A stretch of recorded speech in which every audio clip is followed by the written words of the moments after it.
Selamat pagi para netizen dimanapun kita berada, salam inspirasi bagi kita semua ya. Kacau-kacau ya, negara diperkirakan harus keluarkan 2,5 miliar untuk 500 relawan Jokowi ke IKN. Wow.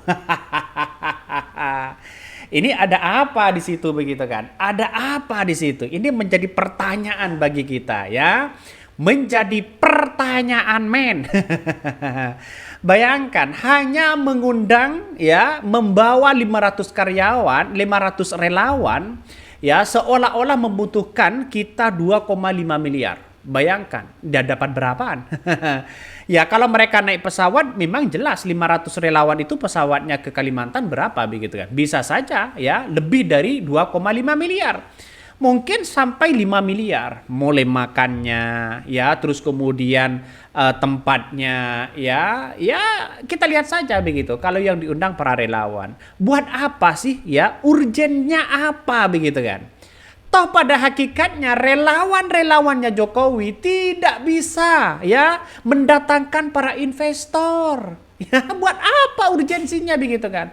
Buang-buang rakyat daripada relawan seorang Jokowi, mending rakyat kecil saja, tokoh adat saja ya, yang kemudian datang ke IKN, fasilitasi mereka begitu kan. Itu lebih baik dibandingkan dengan para relawan-relawan yang kemudian hanya satu ya, ingin memperlihatkan IKN semakin wow, semakin megah dan sebagainya. Apakah seperti itu? Ya, saya kira apa tujuannya, urgensinya apa begitu kan ya. Makanya seorang Jokowi ya sekarang ini bingung sendiri. Investor tidak ada ya, terus kemudian fasilitasnya banyak yang molor dan sebagainya, dan pada akhirnya apa yang terjadi ya, influencernya tidak mampan masyarakat. Wah ya, hanya pencitraan, dan sekarang membawa 500 karyawan, 500 relawan. Ini gimana begitu kan? Bahkan ya bisa mengeluarkan 2,5 miliar ya kalau naik pesawat semua. Wah gini gimana? Ini buang-buang duit ya, yang lebih penting itu adalah pendidikan begitu kan. Ya kita lihat saja pendidikan kita di negara kita begitu, sangat disayangkan ya. Bahkan nah kan apa gue bilang, mana kemarin para keong-keong itu yang sangat getol belain junjungannya. Ini komentar-komentar dari netizen ya. Makanya influencer, artis pun digandeng ya tidak mampan, karena masyarakat sekarang ini bersuara di situ begitu kan. Makanya saya katakan sejak awal, mari masyarakat itu bersuara semuanya. Mari kita bersuara begitu kan. Artinya apa? Artinya kalau kita bersuara, saya yakin dan saya yakinnya bahwa apa yang kemudian dilakukan dari seorang Jokowi ini pasti kebingungan sangat luar biasa. Kita tunggu saja ya, karena dengan adanya seperti ini, saya kira bahwa Jokowi diambang kebingungan sekarang ini. Mau berlabuh kemana ya, relawan-relawan mereka sudah tidak kuat.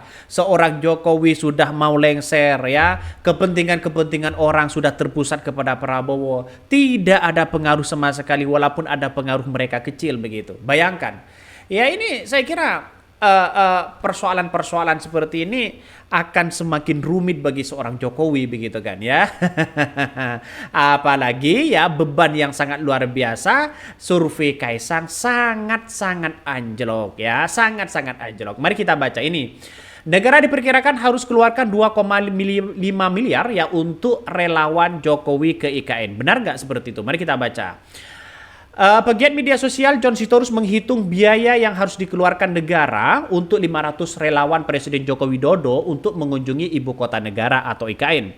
John memperkirakan biaya per orang yaitu 5 juta, dan jika 500 orang maka setidaknya mengeluarkan 2,5 miliar untuk akomodasi para relawan bertemu dengan Presiden Jokowi di IKN.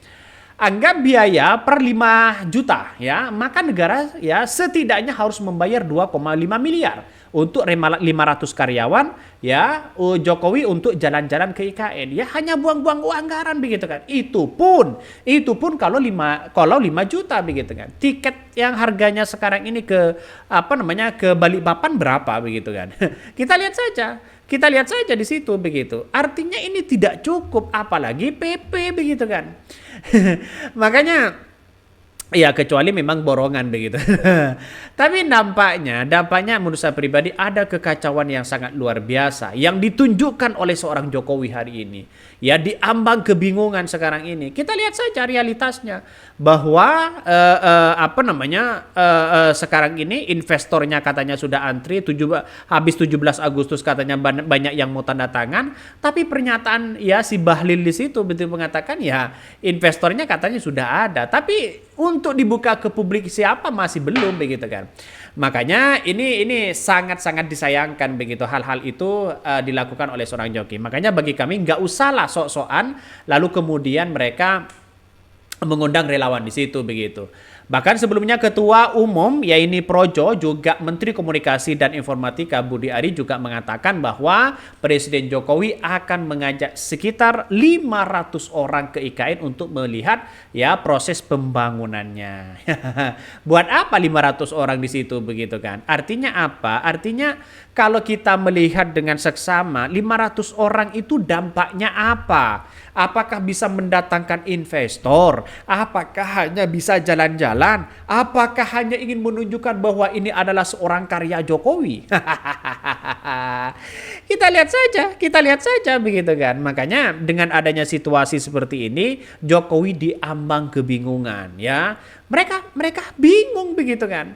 Ya satu sisi memelihara relawan terus kemudian ngajak relawan, saya paling tidak setuju sekali begitu kan kalau tidak ada dampaknya sekali ya. Kalau mereka mendatangkan investor ya silahkan begitu kan ya.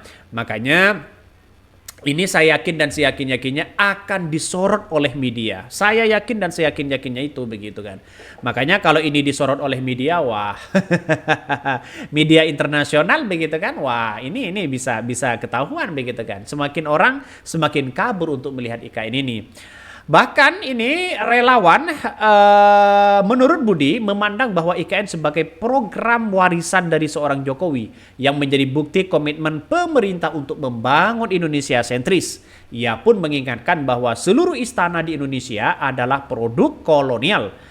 Bahkan ia menambahkan bahwa kunjungan relawan juga menjadi pengingat pemindah ibu kota negara dari Jakarta ke IKN merupakan bagian penting dalam membangun Indonesia untuk masa depan. Kalau kata Projo itu adalah istana-istana kita, tempat-tempat kita begitu kan, itu adalah istana kolonial, relawan itu juga ya buatan kolonial. Mengapa? Kita lihat saja sejak dulu begitu kan ya, orang diatur ya, ada lokal strongman-nya di situ begitu kan ya, untuk menjadi kekuatan. Itu bagian dari relawan mereka begitu. Apalagi menggunakan negara. Ya saya kira kalau toh pada hakikatnya kembali ke sejarah dulu begitu kan ya, kita tidak menemukan titik temu di situ. Justru di era pembangunan Soeharto ya justru lebih dibutuhkan, karena apa yang dilakukan oleh masyarakat itu memang jangka panjang sangat-sangat dirasakan oleh masyarakat, seperti membangun pendidikan, sarana prasarana begitu. Tapi sekarang seolah-olah membangun sana sini tanpa kebutuhan masyarakat. Ini yang kemudian ya ditentang oleh masyarakat begitu kan. Seperti contoh, apa urgensinya relawan itu ke IKN? Kan pertama seperti itu. Yang kedua, apakah seorang Jokowi taringnya sudah tidak ada untuk menjadi kekuatan besar? Apakah seorang Jokowi akan menunjukkan pendukung saya ini banyak? Apakah seperti itu? Tidak ada gunanya juga. Karena apa? Karena seorang Jokowi sudah tidak punya kepentingan lagi setelah lengser. Kalau toh pada akhirnya ingin menjadi ini, ingin menjadi itu dan sebagainya, tetap ingin berkuasa, ya jangan tinggal di sini, ya menjadi negara monarki aja. Kan begitu logikanya begitu. Saya kira ini ada kesalahfatalan begitu kan. Mungkin itu yang kami sampaikan ya. Tonton terus channel Hodari Podcast Rakyat ini karena ada berita-berita menarik dan viral setiap harinya. Salam para netizen, salam inspirasi bagi kita semua. Jangan lupa di subscribe di YouTube Hodari Podcast Rakyat ini.